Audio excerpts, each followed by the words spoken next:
Bismillahirrahmanirrahim. Assalamualaikum warahmatullahi wabarakatuh. Teman-teman sekalian, alhamdulillah hari ini, malam ini kita kedatangan tamu yang sangat istimewa. Saya itu, tapi ini rahasia ya, rahasia. Saya saking cintanya dengan saudara-saudari kita di bumi Syam, Palestina.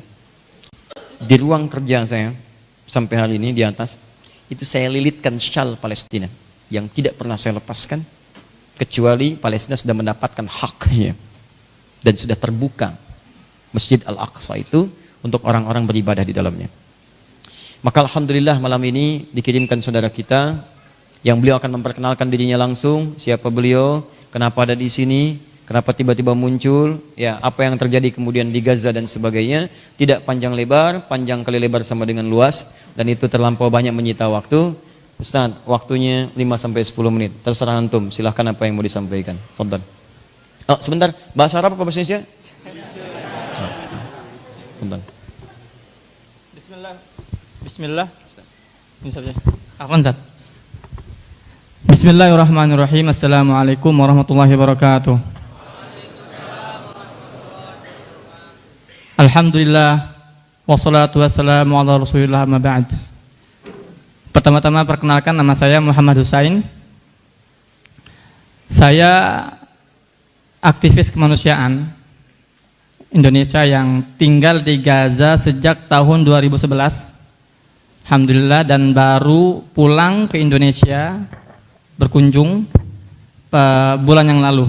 Tiba di Indonesia bulan lalu. Artinya saya tinggal di Gaza selama 8 tahun. Alhamdulillah. Di sana saya selain menjadi aktivis kemanusiaan, saya juga jurnalis, kontributor lepas, dan saya juga mahasiswa Indonesia, kuliah Fakultas Syariah di Universitas Islam Gaza. Jadi statusnya mahasiswa, jurnalis, tinggal di sana. Iya. Karena tadi beliau mengatakan ke Indonesia berkunjung, jadi Indonesia ini dikunjungin. Tinggalnya di sana. Baik, status menikah? Alhamdulillah, Ustaz. Dengan orang? Dengan akhwat Gaza. Akhwat Gaza, Masya Allah. Apakah sudah tidak menemukan di Indonesia sampai mencari ke Gaza? Antum lebih tahu, Ustaz. Kita punya berapa slot? Masya Allah. Baik, insya Allah. Fadhal Ustaz, silakan. Alhamdulillah. Kemudian saya ingin ucapkan terima kasih ya, ba'da'an nashkurullah ta'ala. Saya ingin ucapkan terima kasih kepada Ustadz Al-Mukarram Ustadz Adi Hidayat yang memperkenalkan saya untuk mengunjungi beliau malam hari ini. Sebuah kehormatan dan kebahagiaan yang tidak bisa saya ungkapkan, Ustadz. Nah, lanjut saya ingin sampaikan kepada antum semua. Selama 8 tahun saya di Gaza, hal yang paling sering saya dengar dari mereka umat warga Palestina adalah, Muhammad, billah alik, lama tarawih ala Indonesia, salim ala ikhwani fi Indonesia. Ini berkali-kali disampaikan kepada saya. Tolong wahai akhi Muhammad, kalau kamu pulang ke Indonesia, sampaikan salam rindu kami, sampaikan salam cinta kami untuk mereka, saudara-saudara kami di Indonesia. Betapa mereka rindu kepada kalian, betapa mereka cinta pada kalian, dan betapa besar harapan mereka terhadap kalian. Takbir. Maka dari itu saya ingin sampaikan kepada antum semua di majelis ini, Assalamualaikum warahmatullahi wabarakatuh. Kemudian alasan saya pulang ke Indonesia ada 2 hal. Yang pertama adalah permintaan orang tua untuk dikunjungi. Orang tua sudah sepuh, ayah sudah 73 tahun, dan beliau sudah sangat rindu kepada anaknya. Yang kedua, saya ingin menyampaikan apa yang sekarang sedang terjadi di Gaza. Saya di Gaza ini dijuluki oleh mereka, Ustaz, Safir Indonesia di Palestina, duta besar Indonesia di Palestina. Meskipun saya tidak ada hubungannya dengan pemerintah gitu loh. Karena saya di sana selain mahasiswa, saya juga aktivis kemanusiaan, dan saya juga sering diminta mengisi kajian-kajian di berbagai masjid di Gaza. Ini saya harus bukan memotong tapi memberikan penjelasan. Safir itu dari kata safara. Safara itu pada asalnya itu adalah sesuatu yang mengungkap apa yang ada di sekitarnya. Kenapa duta besar disebut dengan safir? Karena dia berusaha meneliti, mengungkap apa yang ada di tempat dia tinggal. Dan diberikan laporan, ini perkembangannya ini begini, ini begini, ini begini. Jadi kalau orang Palestina, orang Arab menyebutkan beliau dengan safir, itu pantas karena keberadaannya mengungkap apa yang terjadi di sekitaran Palestina. Barakallahu fiik Ustaz. Apa yang sedang terjadi di Gaza? Ketika saya tinggalkan Gaza, Gaza dengan 2 juta warganya sedang memasuki masa periode terburuk, masa tersulit sepanjang sejarah konflik Palestina-Israel. Gaza dengan 2 juta penduduknya diblokade sejak tahun 2006. Sudah lebih dari 12 tahun. Krisis, berbagai krisis, sebutkan apa jenis krisis di dunia? Ada di sana. Krisis ekonomi, 75% sektor ekonomi kolaps. Krisis air bersih, 95% lebih air bersih di sana terkontaminasi, tidak layak minum. Krisis kemiskinan, krisis sosial, krisis keamanan. Listrik di Gaza itu hanya 4 jam satu hari, bayangkan. Blokade yang sangat mencekik. Belum lagi intimidasi, serangan dari udara, dari darat, dari laut. Setiap hari. Namun di sini ada hal yang ingin saya sampaikan, penting untuk saya sampaikan. Apa sebenarnya yang sedang mereka perjuangkan di sana? Mereka rela diblokade, mereka rela dibunuhi, mereka rela diintimidasi, diteror. Banyak yang salah kaprah di kita. Kenapa mereka harus diperhatikan? Apa yang sedang diperjuangkan oleh warga Gaza hari ini bukan semata-mata kemerdekaan mereka. Wallahi, bukan semata-mata mereka sedang mempertahankan tanah air, bukan. Mereka sedang mempertahankan kehormatan seluruh umat Islam dunia. Mereka sedang mempertahankan kehormatan saya, kehormatan Ustadz, kehormatan antum semua di sana. Demi Allah, sampai hari ini, detik ini Ustadz, antum harus tahu ya, tawaran Israel untuk Gaza masih berlaku. Israel itu menawarkan kepada warga Gaza, kami akan buat Gaza ini semakmur Singapura. Kami akan bangunkan untuk Gaza pelabuhan terbaik. Kami akan bangunkan untuk kalian bandar terhebat, tercanggih. Tapi satu minta kami, tanggalkan senjata kalian, berhenti melawan. Kami akan angkat blokade, kami akan buat kalian kaya. Tapi apa jawaban mereka? Tidak. Karena warga Gaza tahu yang sedang mereka perjuangkan adalah kehormatan umat Islam dunia. Gaza adalah benteng pertahanan terakhir umat Islam. Kalau Gaza tunduk, kalau Gaza menyerah, tidak ada lagi kebaikan di atas bumi ini. Ini yang harus kita pahami. Maka saya pulang ke Indonesia, saya berharap agar pemahaman ini bisa tersebar merata. Demi Allah, ini saya tidak basa-basi. Warga Gaza itu sering berkali-kali ngomong ke saya bahwa kami menaruh harapan besar terhadap umat Islam Indonesia.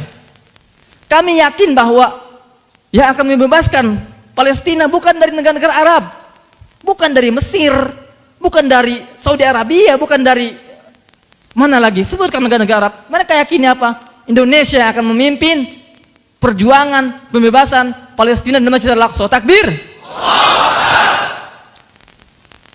Maka dari itu saya harus berkunjung sejenak Indonesia. Saya ingin betapa cinta mereka, rasa sayang mereka, kerinduan mereka, dan harapan mereka sangat besar kepada umat Islam Indonesia. Sampai detik ini, sampai hari ini, mereka terus mengirimkan pesan kepada saya, tolong ya Akhi Muhammad, sampaikan pesan kami kepada mereka. Maka dari itu saya sangat senang, alhamdulillah, di malam yang mulia ini, di majelis yang Allah berkahi ini, kita semua dikumpulkan. Saya bertemu dengan antum semua, dan kita berdoa, kalau hari ini kita bisa sholat berjamaah di Masjid Al-Ihsan, insya Allah besok kita semua sholat berjamaah di Masjid Al-Aqsa. Takbir.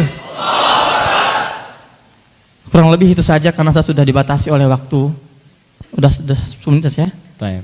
Pertanyaan Ustaz, antum kan ini duta Gaza sedangkan Gaza diblokade dan tidak mudah menyampaikan situasi di Gaza, apalagi untuk kebaikan masyarakat Gaza. Bagaimana ini kemudahan antum bisa keluar masuk, apa tidak ada kesulitan nanti untuk masuk lagi ke sana? Jadi itulah alasan kenapa saya selama 8 tahun di Gaza pulangnya sekarang. Jadi memang sangat sulit, Ustaz. Sangat sulit. Saya pun sempat tertahan di perbatasan Rafah Mesir ini lebih dari 30 jam. Saya ditanya diinterogasi oleh pihak intelijen. Ya. Alhamdulillah Allah mudahkan berkat doa orang tua dan doa teman-teman semua. Meski demikian tetap ini saya belum, sebetulnya nggak ada jaminan saya bisa pulang ke Gaza, Ustaz.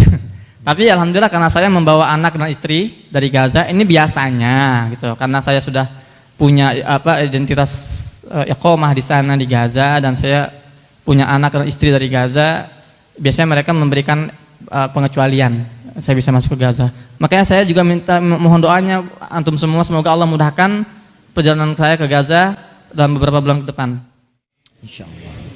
Dan titip pesan untuk warga Gaza bahwa kami pun di sini sangat merindukan berjumpa dengan saudara-saudara kami di sana, sama-sama beribadah di Al-Aqsa, dan tolong sampaikan pada mereka, jika ada 1000 orang yang berjuang untuk Aqsa, maka kami akan termasuk di dalamnya.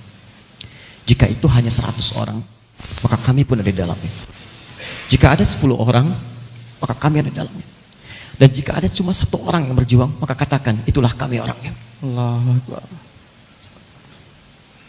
Seperti Palestina menjadi negara pertama dengan mufti yang mengakui kemerdekaan Indonesia, maka kita pun insya Allah akan menjadi bagian yang pertama.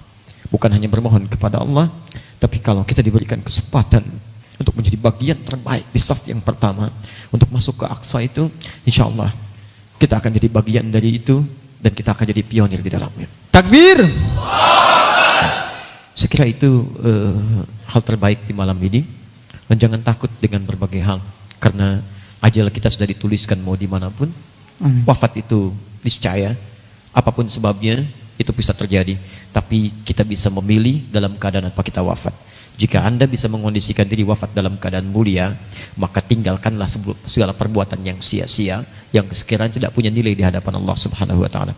Maka sekarang berjuanglah untuk mengisi kemerdekaan di bangsa kita, berbuat yang baik-baik, jadi ayah yang baik, jadi ibu yang baik, didik anak-anak kita dengan Al-Quran, makmurkan kehidupan bangsa kita. Kalau bangsa kita kuat, maka suara kita akan didengar. Kalau suara kita didengar, maka kekuatan itu akan kita gunakan untuk membantu nilai kebaikan di muka bumi ini, terkhusus saudara-saudari kita di Palestina. Siap insya Allah? Baik teman-teman, saya kira ini akhir dari pertemuan kita. Insya Allah kita berjumpa kembali di sesi yang akan datang.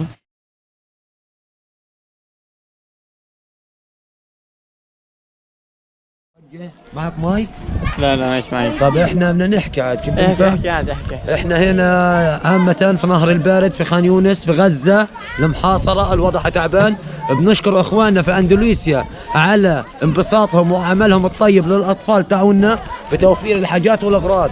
عشان هيك بندعي على المولى عز وجل انه ربنا يطول في عمرنا اخواننا في الاندونيسيا على عملهم الطيب هذا، وبارك الله فيهم وجزاهم الله كل خير. بارك الله فيك، شكرا. حبيب الله حييك يا عم.